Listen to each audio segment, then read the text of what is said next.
at Ibadan, Oluyole, Yoruba nation must stand. Release our boys and the people you killed at Sunday Igboho's house. We are not the terrorists. Igboho is not the terrorist. Garba Shehu, Lai Muhammad, El-Rufai, Gumi, those are the terrorists at the north. Yoruba must stand. Orílẹ̀-èdè wa la fẹ́ o, àwọn pẹ̀lú Nàìjíríà mọ́.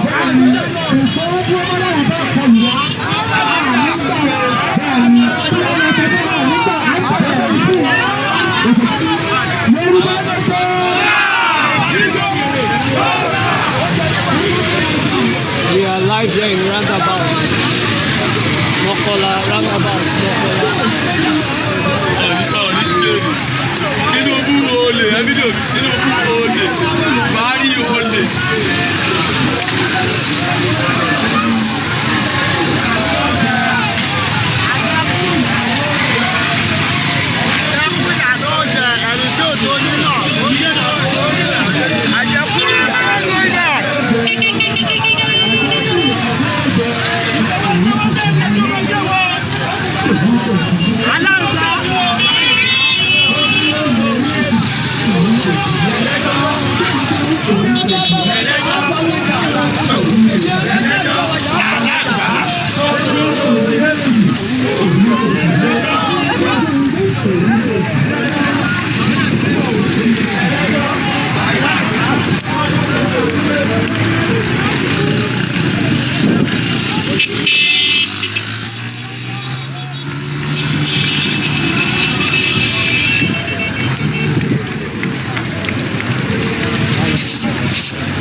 Koiki Media bringing the world closer to your doorsteps. Today being the 7th of July 2021. The new ọjọ́ keje oṣù keje ọdún 2021.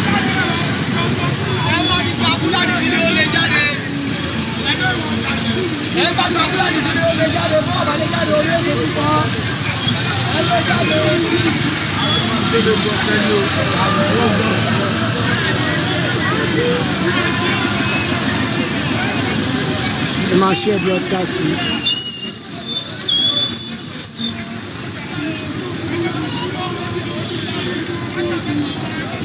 Àwọn èèyàn wa wọ́n ṣiṣẹ́ o. They are trekking from Soka to this place. It's not easy. From Soka to Oba Olubadan's palace. From palace to Mokola here. Then heading to the governor's office. You can see how people are really trying. They are trying. They are self-determined for freedom. I call on the international communities not to overlook this.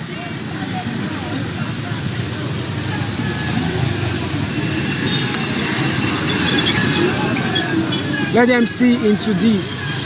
Look at what is happening.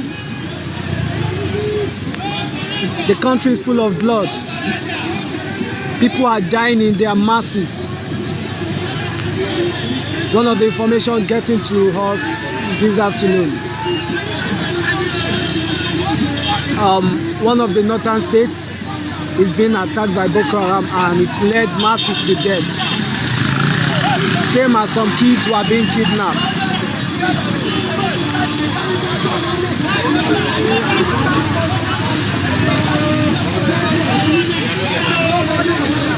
The government cannot hear the voice. It's what it do. We are calling on the international communities to look at this, to look into this.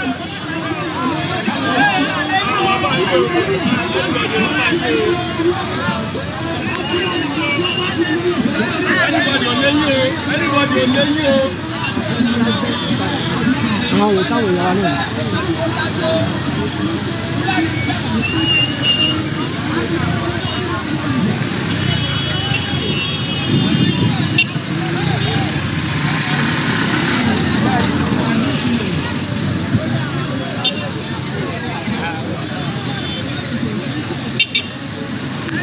Share broadcast it. Please share this broadcast. Let it reach more people. Let more people watch what is happening here. Share this broadcast. These men are trying. They are self-determined for freedom. They are self-determined. Àwọn èèyàn ló ní ẹsẹ̀ láti Soka dé Mọ́kọ́lá. Kí wọ́n fẹ́ wọ̀rù mọ́tò báyẹn, you will be spending nothing less than 500 naira from Soka to Mọ́kọ́lá. So they have been working and trekking just to demand the release of our dear people, Lady K, Omiyale, Taiwo, AY, Ola, Alaji, and some other people that are being kidnapped and being in the den of the location 419 DSS, and also those in Lagos, those who had a peaceful rally in Lagos but are being abducted.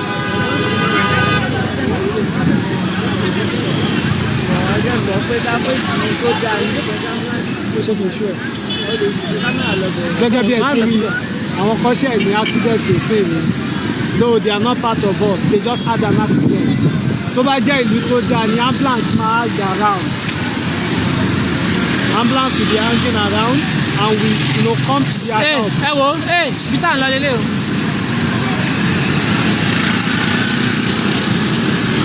Ambulance will come to their help immediately. They just had an accident. They are not part of us though.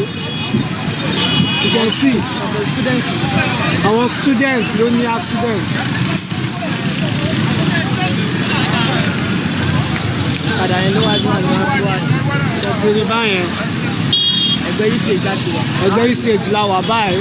If it was a good country, ambulance ti máa yọ sí wọn, ó ti máa ṣe help fún wọn.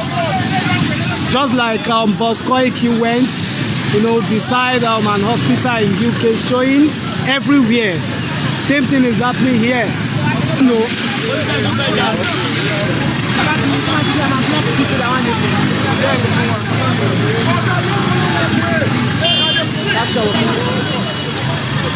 can see what is happening.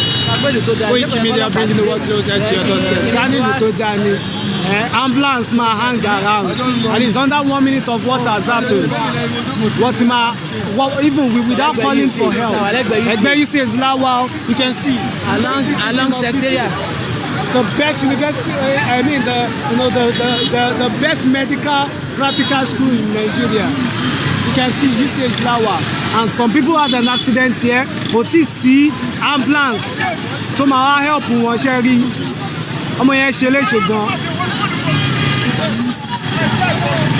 Ọmọ yẹn ṣe léṣe gan. Oh shit.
No, because there's blood in there. There's no blood.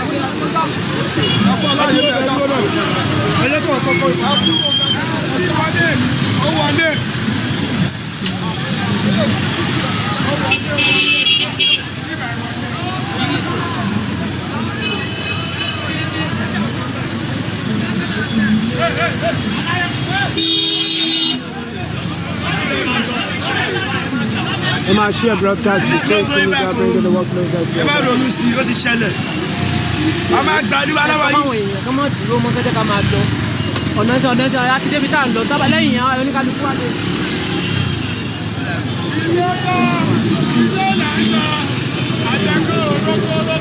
Don't go in back. Yorùbá nation.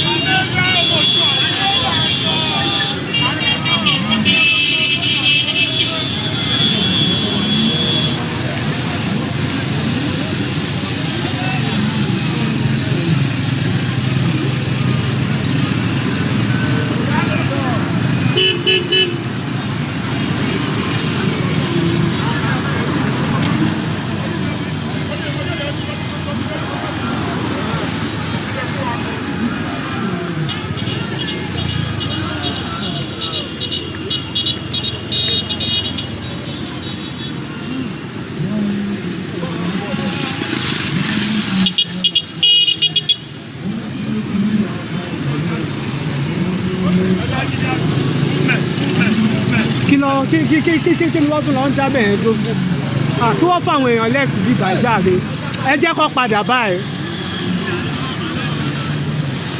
kó fi ojú ọ̀nà yẹn lẹ̀ I don't know.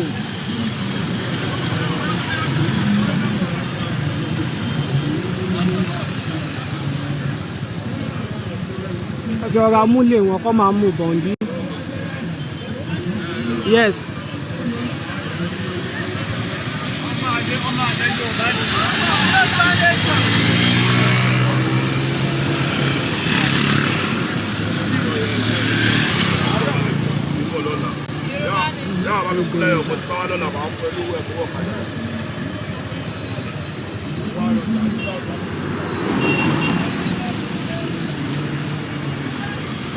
Koiki Media bringing the work closer to your doorsteps. I might share broadcast and say about you share this broadcast.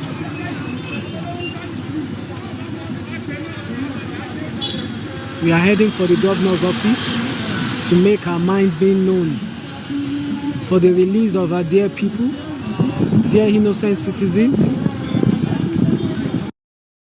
kidnapped by the 419 location 419 government and are in the den of Fulanis. The shit DSS in the shit hole. Let our people be released.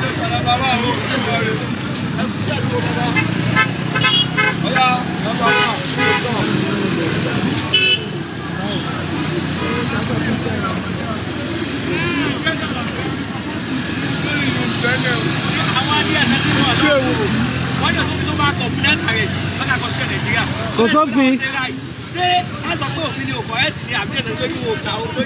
Ṣé Nigerian government ń tẹ̀lé òfin ni? Ṣé wọ́n ń tẹ̀lé òfin ni? Ṣé Nigeria lófin ni?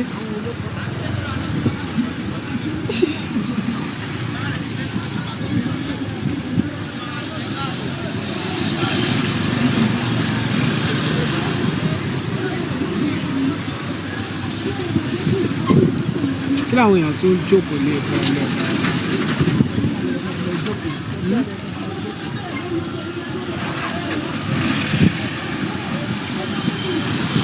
Ẹ máa share broadcasting. Chief Sunday Adeyemo is not a criminal. He shouldn't be a wanted.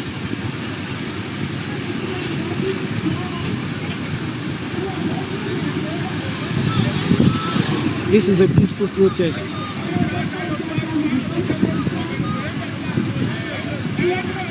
We demand the release of Yoruba Nation citizens that have been kidnapped and are kept in the den of the location 419 government.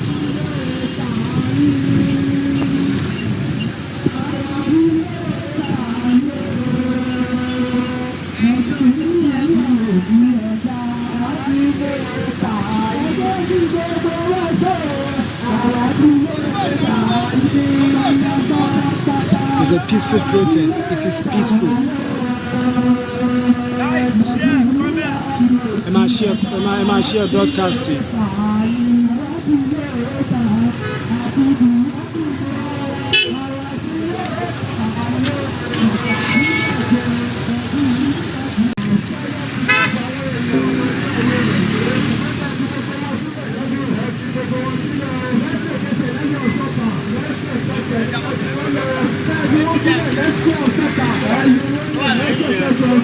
Flag, Jordan, flags.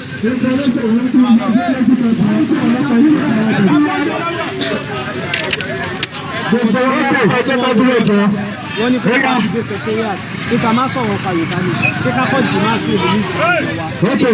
ọjọ́ tí mo bá dúró jọ ọjọ́ ká dúró jọ ọ̀tá. ẹ jọ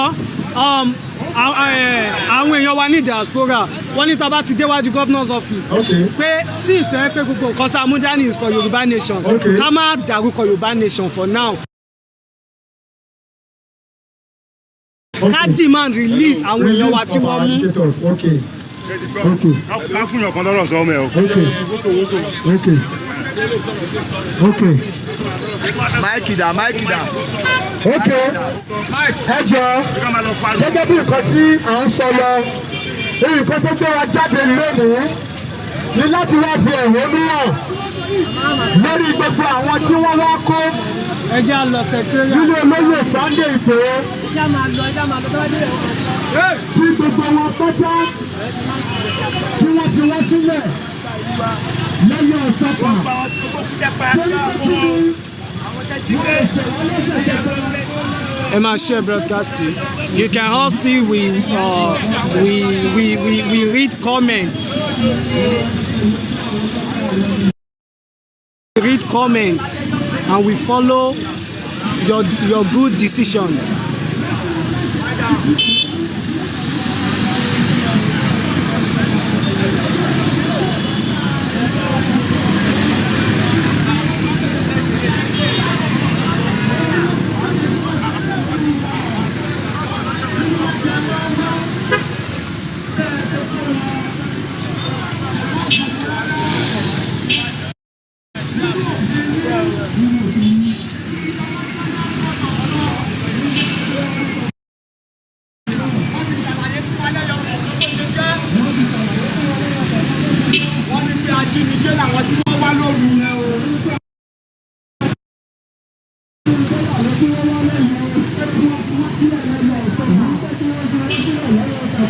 òun làwọn sọ fún yín báyìí àti ọba wọn ọba wa.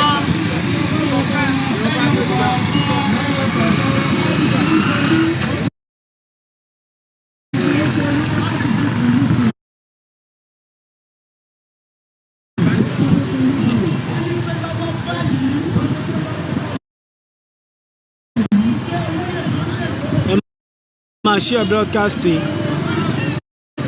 Thanks for watching. Thanks for being active.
Sẹ́ni tó fẹ́ gbọ́n tó fẹ́ sọ ọ́n bá.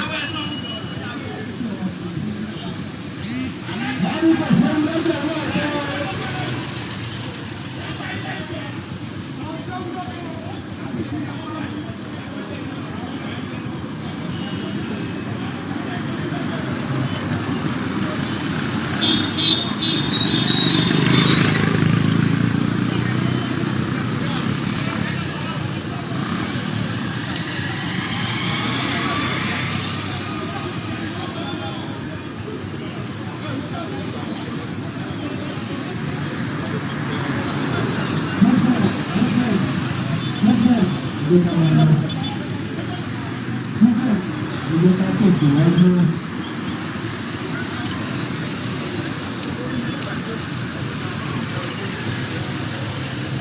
Ní àkókò èyí, Iléyá ọmọ Òdùwà, Iléyá, Iléyá, Iléyá ọmọ Òdùwà, Iléyá.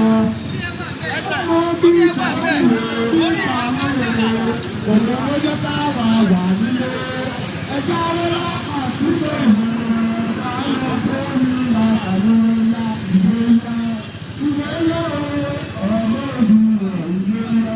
Yes, Igboho is not a criminal.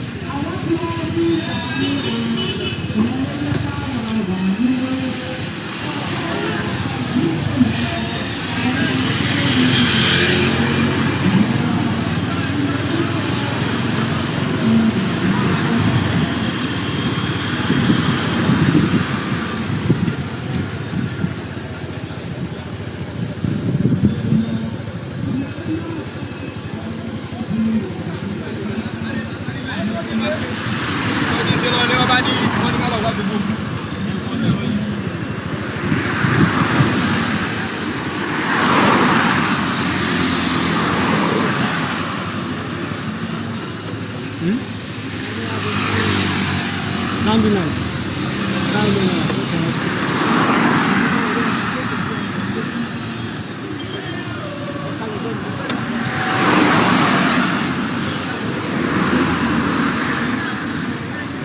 As you can see, this is the road that leads to the governor's office. We are the Secretariat Road. We are demanding for the release of our people. Our waja, our ja, our share, it's just the release of our dear people. The release of our dear Yoruba Nation citizens. It is a peaceful protest. On our share broadcasting, you all have to see and know what is happening in the governor's office. You have to see what will happen in the governor's office. Why anybody jail? We are not here to fight. Alarm our security there. We are not there to fight. Okay, we are not there to fight anyone. We just want the governor of Oyo State, the capital of Yoruba Nation, to find something to do, to make a quick demand for the release of our dear people.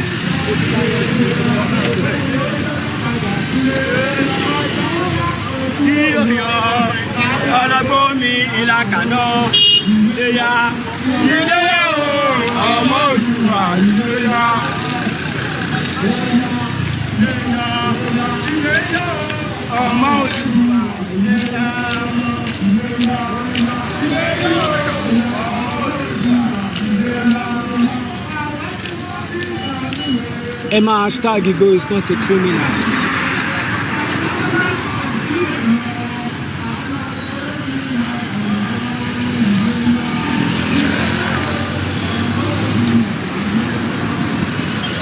Attack on one is attack on all. It is an attack on all. We are determined for freedom.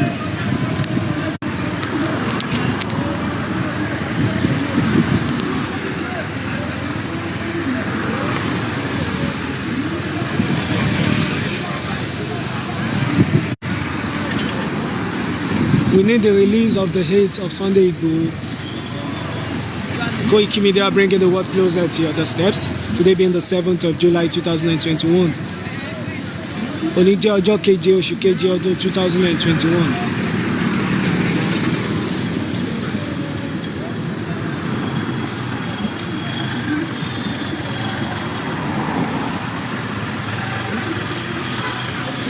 You want more 50 million.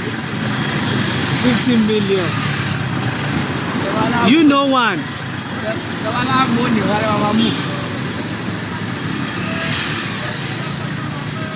Sugar boy and wo lẹ́yìn yẹn o.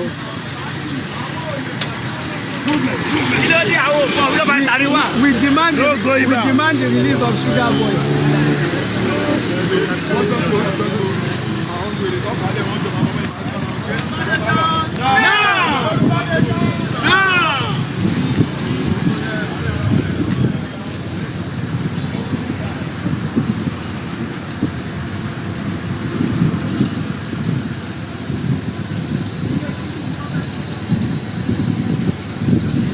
Atide Gate Secretariat Gate. The first gate when you're coming from Mokola. Here is the first gate that leads to Secretariat. You can see to the governor's office. You can see.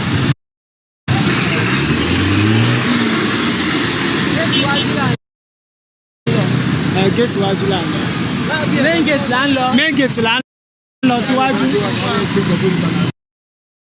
Ẹ̀gbọ́n main gate là ń lọ.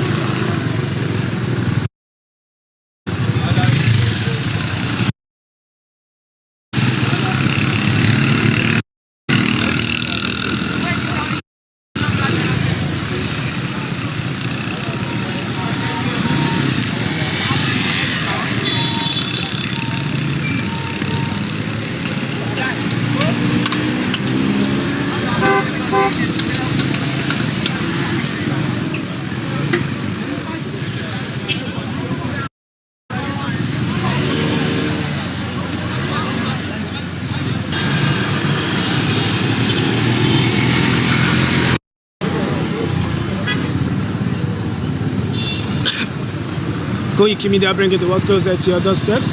Ẹ máa share broadcast tí a ti wà ní Secretariat báyìí. Share this, let people know what's going on here.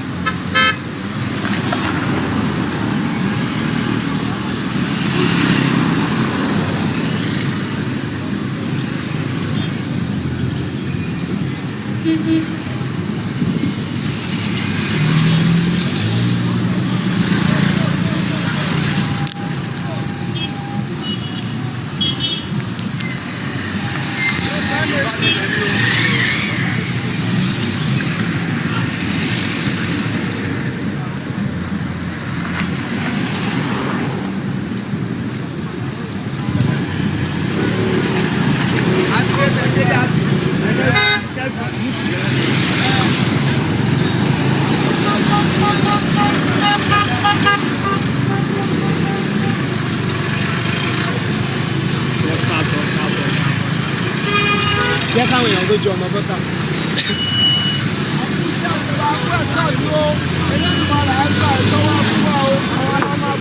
Àmín.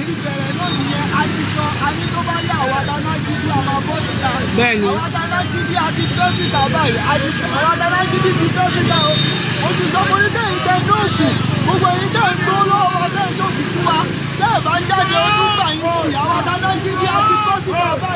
Bẹ́ẹ̀ni.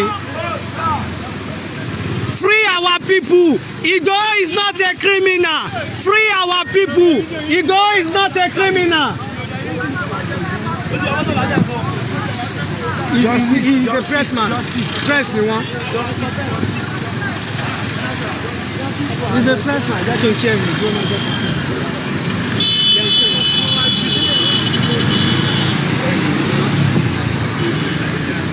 Eka Susan.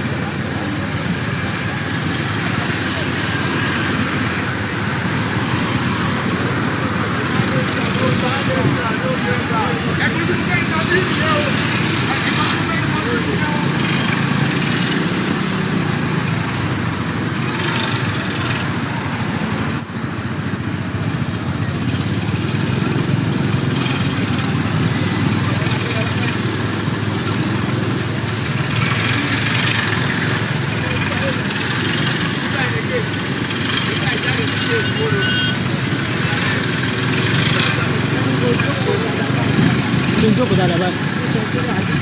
Dúró jẹ́ kí n jókòó dáadáa báyìí. Ọ̀kadà ó ṣe ọ̀kadà ẹni jìnnà.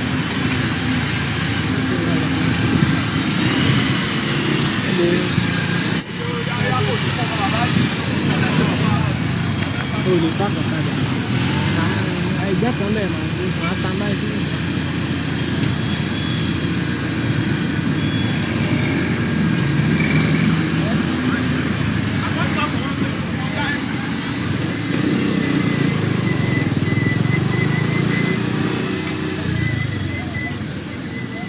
bọ́ ọlọ́pàá nǹkan ìjà o kó má bọ́ ọlọ́pàá nǹkan ìjà o.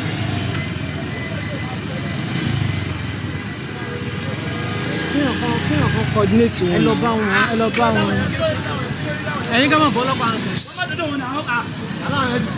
báwo ni wọ́n ṣe bí wèé báyìí náà.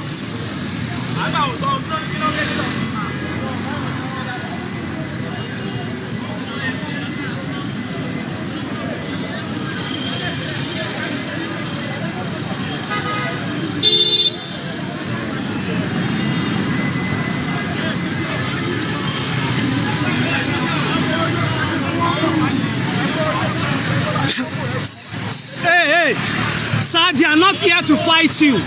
They are here for a peaceful protest. They are here for a peaceful protest.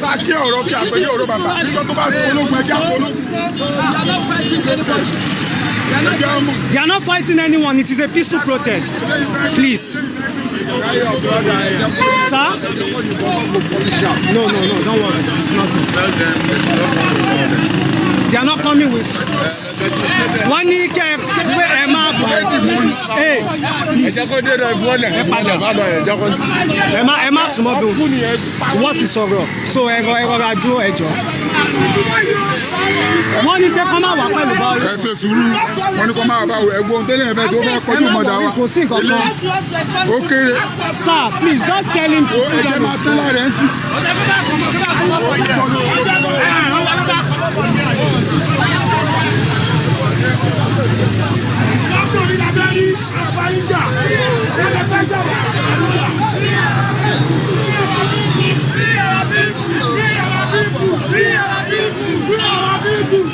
Let me go somewhere.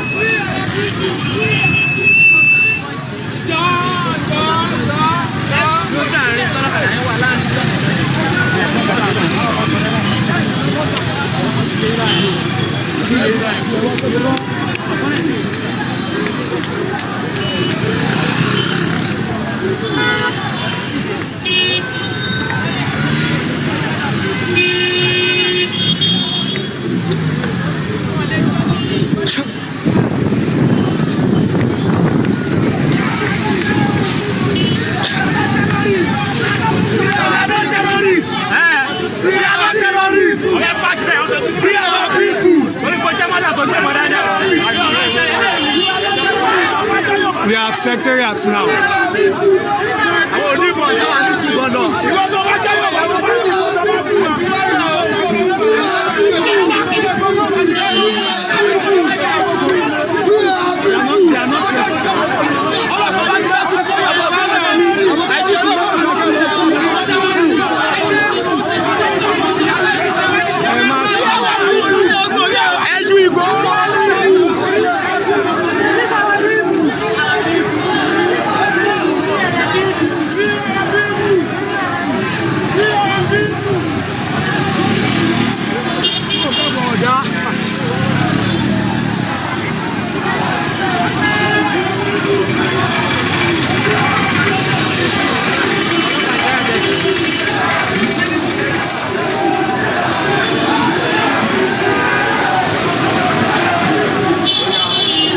Sir.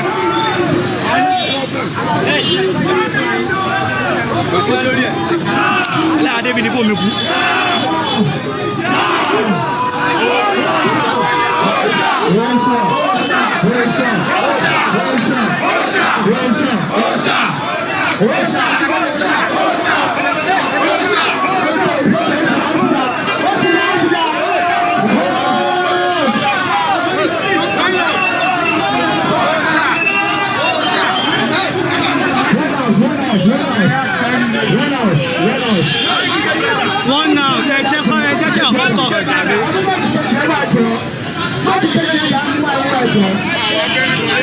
We are not here to fight anyone.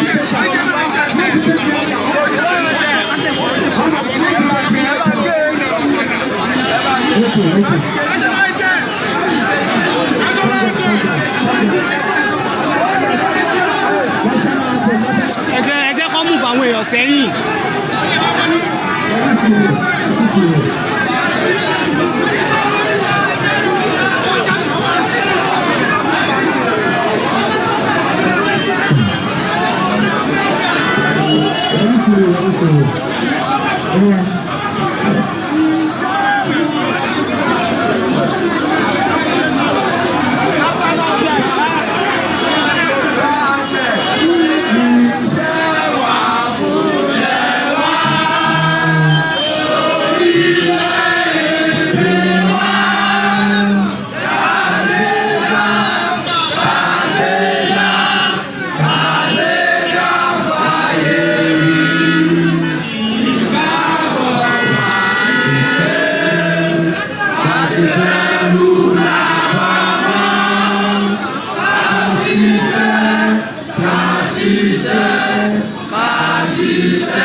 Koiki Media beg you to represent your steps. MRC Broadcasting.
You people are well known. Yeah, thank you. I salute your courage and everything that you came in peace. Clap for him, clap for him. You came in peace, yeah, and that is what we expect. Thank you. We don't want illegality, we don't want war, we don't want problems. So you can express why you are here. So please, I think all of us here are our local language here. Okay. So I would like to express myself in the local language. So that people, MRC Broadcasting.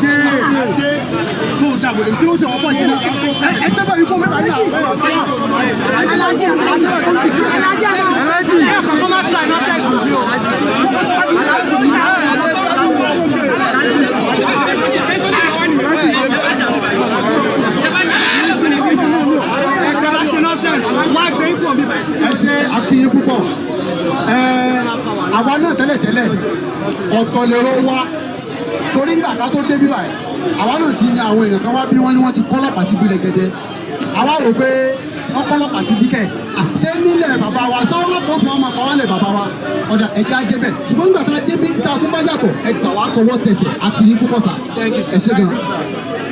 ìfẹ̀hónú wa hàn ní pé tí wọ́n bá ní ajábù rẹ̀ jẹ ìyẹn ìṣe sórí mọ́ ṣùgbọ́n tí èèyàn bá ti ń bu ajá jẹ ìyẹn ni ó jẹ nǹkan jọ lójú gbogbo wa la gbọ́ ní ẹnu tó mẹ́ta fún ajàjàgbara Yorùbá ni Chief Sunday Igboho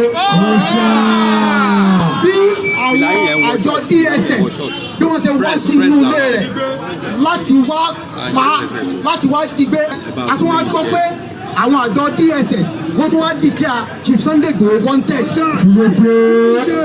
kí lẹ́sẹ̀ rẹ̀ kí ló ṣe Boko Haram wà ń bẹ̀ odidi èèyàn ẹyọ kan ṣoṣo kéèyàn kó almost 300 sójà Boko Haram sójà lọ bá mi gbé kí ló ṣe kí lẹ́sẹ̀ rẹ̀ ẹ̀ kọ̀wé sí ẹ̀ nọ́tìsì ẹ̀ jẹ́ kí ẹ̀ fúlára ẹ̀ lọ bá lóru bí o lè kí ló dé ìtara fẹ́ǹsì ni pé a fẹ́ kí gómìnà wa gẹ́gẹ́ bí ẹ̀tọ́ tiwa sí gómìnà ìpínlẹ̀ wa pé a lè fún tí a bá fẹ́ a lè ṣàlàyé fún òun ní representative fún wa lọ́dọ̀ àwọn ìjọba àpapọ̀.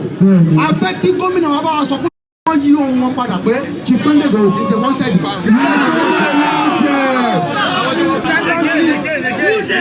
Kí wọ́n yí ìpinnu wọn padà wípé Sunday Igboho kì í ṣe wanted láàrin ijọ́ méje. Ẹlẹ́ẹ̀kejì ni pé àwọn tí wọ́n kó lọ s'Àbújá kí wọ́n dá wọn lẹ̀ láàrin ijọ́ méje, kí wọ́n bá aṣọ láàrin ijọ́ méje, kí wọ́n bá dá wọn lẹ̀ torí wọn kì í ṣe ẹlẹ́ṣẹ̀. Ẹlẹ́ẹ̀kẹta ni pé àwọn tí wọ́n pa nínú ilé Chief Sunday Igboho a fẹ́ ìdájọ́ òdodo. Àwọn tí wọ́n pa wọ́n kí ìjọba àpapọ̀ kó fi ojú wọn hàn kí wọ́n sì ṣe ìdájọ́ òdodo fún wọn. Ẹlẹ́ẹ̀kẹrin kí wọ́n ilé Chief Sunday Igboho tí wọ́n bàjẹ́ lọ́nà tí ò bófin mu, lọ́nà tí ò bẹ́tọ̀ mu, lọ́nà tí ò bàtà mu, kí wọ́n fún wọn ní owó gbàmọ́bìnú, kí wọ́n fún wọn ní owó gbàmọ́bìnú, kí wọ́n tún gbogbo lẹ́yìn ẹsẹ̀ kí wọ́n tún gbogbo lẹ́yìn ẹsẹ̀ kí wọ́n tún gbogbo lẹ́yìn ẹsẹ̀ eléyìí ni àwa rí gómìnà wa fún kí wọ́n bá wa yanjú láàrin gómìnà. Bí bẹ́ẹ̀ kọ́ àfẹ́ wàhálà ọmọ Yorùbá ti ṣe tán báyìí wọ́n ti ní ká ní sùúrù wa bí ọdún mẹ́ta láti ní sùúrù bọ̀ ẹ mọ́ ká ẹ mọ́ ṣe kìíní first major second major constitution àwa tó sùúrù yẹn ó ti wá di àgọ̀ báyìí ṣùgbọ́n ní ìsìn gbogbo ọmọ Yorùbá almost 70 million Yorùbá wọ́n ti dìde báyìí wọ́n ti fẹ́ bínú tí wọn ò bá ṣe ogun tá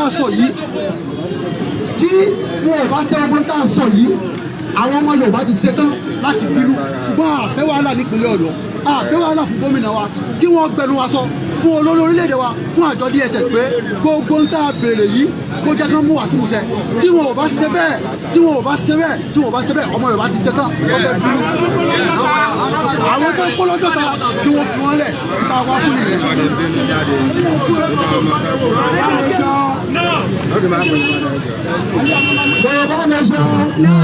Yorùbá nation kó tó di wípé ẹlòmíì máa sọ̀rọ̀ èmi fẹ́ béèrè question lọ́wọ́ dádì wa tí wọ́n wá àdírẹ́sì wa ẹni ṣé kò sí ní abẹ́ òfin wípé a lè ṣe peaceful rally peaceful protest pé a fẹ́ kúrò ní ara Nàìjíríà ṣé kò sí lábẹ́ òfin.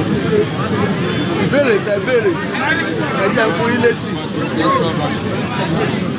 ìjà ọdọ́la o ìrere ní ẹ̀ka máa ṣe protest èèyàn lè ṣe protest in a peaceful manner kì í ṣe pé kéèyàn fi ṣe jagun àbí ṣe kíní kan bọ̀ nípa bíbèrè fún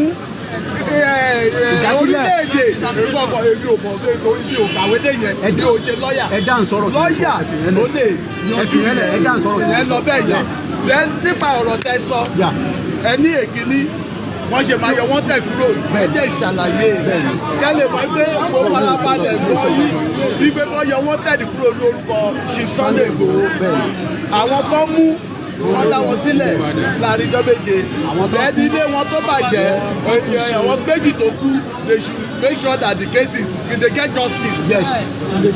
àdúpẹ́ lọ́dọ̀ Ọlọ́run ṣe rí tí ọba máa ṣe nǹkan kéèyàn make sure pé wọ́n organize rẹ̀ very well. sẹ́rírù wíwá tẹ́wá yìí ó dà torí pé kí ni ẹ̀ bá nǹkan jẹ́ ẹ̀ dá irú ẹ̀ ṣe ó dà bẹ́ẹ̀ ẹ̀ máa gbọ́ ó dà bẹ́ẹ̀ but ìbádàn tó ẹ pé ẹ̀kọ́ ní ìwé get ọ̀rọ̀ bí sè sódà kò ní jẹ́ pé iṣẹ́ ara mi mò ń jẹ́ àbí báyìí ẹ bá ti kọ́ sínú ìwé yìí lẹ́nu wá àwọn àtẹ̀kẹ́ action lè lórí appropriate sọ̀rọ̀ mi yé yìí so bó bá yẹ pé ẹ máa padà wá lẹ́kọ̀ọ́ yan èèyàn bí méjì máa fún yín fóònù nọ́mbà mi sọ̀rọ̀ mi yé máa fún yín fóònù nọ́mbà mi sódà kẹ́mú wá fún mi máa ṣiṣẹ́ lé lórí wá dé gbogbo mi tẹ̀ fẹ́.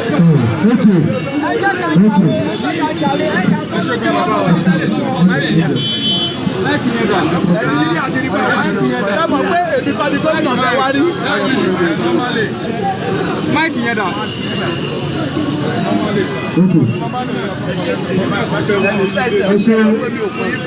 ẹ ṣe gan-an bàbá wa thank you sir. ẹjọ́ ẹ̀dákun. Share broadcasting. Koiki Media bringing the world a closer to níbi you. ìrànlọ́wọ́ yín torí pé àfi ogun nílẹ̀ Yorùbá sáà. àdìfò mi ló ń bọ̀ ẹ̀jẹ̀ ẹ̀ pa. bàbá question tí mo bèrè lọ́wọ́ bàbá yìí tí ò dá fún oníṣẹ́ ayájọ́ mi wá sọ fún pé 1940 amalgamation ti expire tọ́ba náà mò ń ṣe lọ́yà ẹjọ́ ká sọ táwọn bá sọ pé mò ń ṣe lọ́yà àwọn adáwà ń mọ̀ àfẹ́ ogun nílẹ̀ Yorùbá. láti abá sọ fún wọn àwọn náà lè mọ̀ ọ̀kọ́ tá à ń ṣe àfẹ́ ogun. àwọn náà lè mọ̀ ọ̀kọ́ tá à ń ṣe ẹjọ́ ká sọ fún wọn náà wọn ò mọ̀ pé 1940 amalgamation ti expire wọn náà wọn ò mọ̀. ẹ ṣe ní bàbá wa ẹ dákun abẹ́yìn ẹ bá wa sọ fún gómìnà wa gómìnà Ṣèyí Mákindé ẹ dákun gbogbo gómìnà ilẹ̀ Yorùbá wọ́n bá ṣe pàdé gbogbo àwọn ọmọ wa tó wà lábùúgbà tó bá wà nínú sí wọn wọn ò kí ṣe kí wọn ò jẹ́ kí ṣàpàyàn ẹ jọ abẹ́yìn ni wọ́n bá yọ wọ́n tẹ̀lé kúrò nínú orúkọ bàbá wa sí Sunday Igboho ṣáà bàbá ò kí ń ṣe ọ̀daràn bàbá ò dẹ̀ kí ń ṣe apààyàn kẹ ẹ bá fẹ́ àrẹ́sì èèyàn bàbá ẹ máa fún ẹnìyẹn ní lẹ́tà ẹ máa fún ní quick notice òru ni wọ́n lọ síbẹ̀ wọ́n dẹ̀ pa odidi èèyàn méjì wọ́n tún gbé òfin wọn lọ irú ìtọ́ báyìí kò fẹ́ ojú ni ẹjọ́ ẹ dákun a ní ìdìrànlọ́wọ́ bàbá ẹ dákun ẹ bá wa bá gómìnà wa sọ̀rọ̀ àárọ̀ wa sí gbogbo gómìnà ilẹ̀ Yorùbá lápapọ̀ ògbà gbé wa o sọ́ọ́rí ìbádùn mi mo bẹ̀rẹ̀ question lọ́wọ́ yẹn ní ẹ̀kí ṣe lọ́ọ̀yà ẹ jẹ́ kí a ṣàlàyé fún yín 1914 amalgamation ó ti expire ní 2014 ìdí nìyẹn tí a fi ṣe peaceful protest peaceful rally pẹ̀lú bí a ṣe wá ń ṣe peaceful awareness tó ẹ̀yin ìjọba ẹ tún wá ń pa wá ẹ̀ ń gbé wa bàbá wa ṣe Sunday Igboho ẹ wá rọ̀ fún wọn nílé ẹ pa àwọn èèyàn níbẹ̀ ṣó yẹ kó rí bẹ́ẹ̀ ẹ dá wa lóhùn bàbá ẹ dá wa lóhùn ẹ ká gbọ́ mi lóhùn ẹ gbọ́ mi lóhùn. ṣé dandan ni pé kí n gbé máìkì ní bàbá wa bàbá ń fọ́ fún máìkì ni bàbá ń fọ́ fún máìkì ni àwọn tó dé bọ́ lọ́jọ́ ta lọ́jọ́ ní àná Yorùbá ń ṣiṣẹ́ lọ́wọ́ pé máa jẹ́ nìyẹn àwọn sọ fún wọn kí wọ́n mọ̀ káwa Yorùbá bàbá lówó.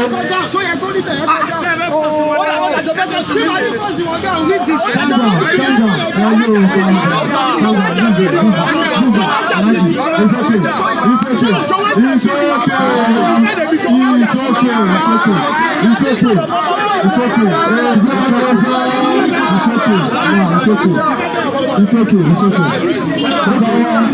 Baba ẹ̀gbọ́n sà. Okay. Listen please. Baba wa ẹ̀jọ̀ nítorí tọ́nà. Baba wa winners. Baba wa okay ẹ̀jọ̀ wa nítorí tọ́nà.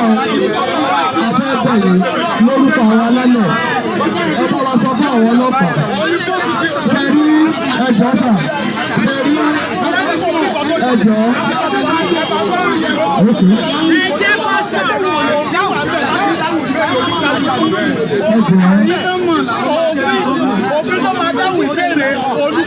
Dadi, ẹjọ́ sà, àwọn ọmọ lẹ́tà wà lágbára náà.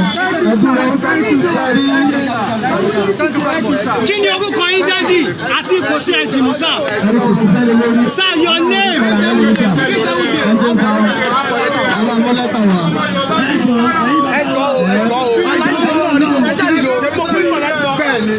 Ẹjọ́ tí mo bá ti rìlíìsì àwọn èèyàn láàrin 7 days. Ẹjọ́ ìsọfún àwọn lẹ́tà. Kí wọ́n má yẹ̀bọ̀ sí wa mọ́ o.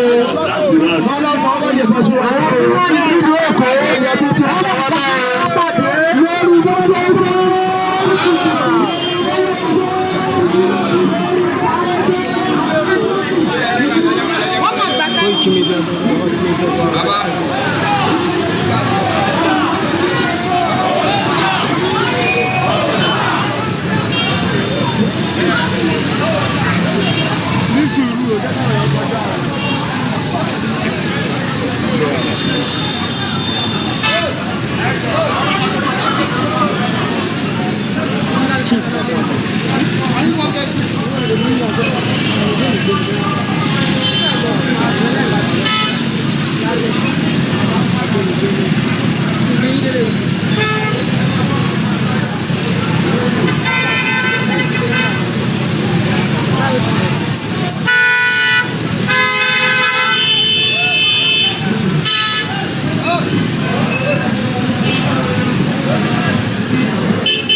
kọjá náà ìjọ.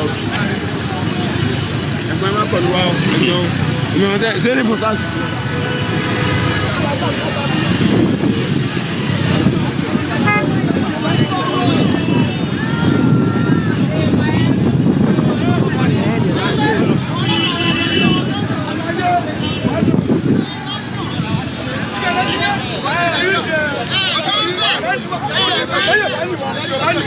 ọ̀gbẹ́ni fàlàyé ìlẹjà ayéjà ọdí mi lè lẹ́yìn nìkan gbọ́dọ̀ fúnlẹ̀ ayéjà rẹ dájọ́ ìṣọ̀rọ̀jà ọmọ Yorùbá ní àlàyé